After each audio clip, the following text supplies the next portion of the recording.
What were the first steps then that you took to actually starting Power as a marketplace? So we started with the side of the marketplace we understood, which is the patient side, right? I'd gone through that experience. I knew what I wanted.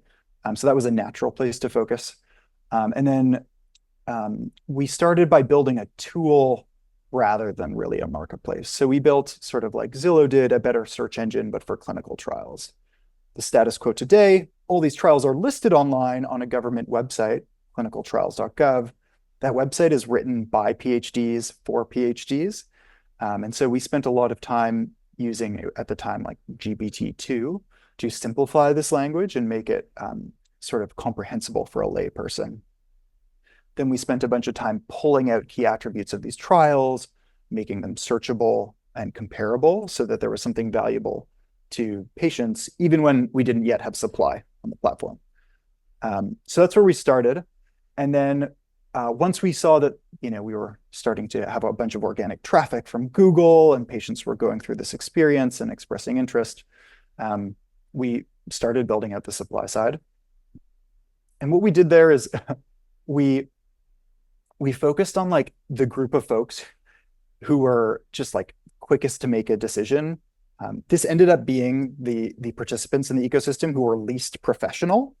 So there were these researchers at academic medical centers, at hospitals, at schools, who had small grants and wanted some help running recruiting patients for their trials. They were super price sensitive. They could pay us, $8 a patient or something like this. But they could also make a decision sort of same day, same week. And so we started validating that someone would pay for this thing by going directly to those folks. And then over time, we've seen that, hey, these folks who are sort of on the not yet professionalized end of the spectrum, they don't have budgets. They don't make a ton of money from this research. And so we've had to move towards increasingly professional segments of the market.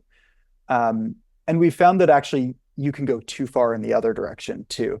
So if you're working with networks of clinics run by PE firms, actually they're super good at compressing all the margin out of their vendors, out of the people they work with. So actually the sweet spot is the middle of the professionalism curve, where, hey, they know how to run a business and can make money and thus can give some of that money to you, but they also need help. Whereas the really professional folks might have internal marketing teams and they've sort of already solved the problem in a way that means your potential to add value is pretty minimal.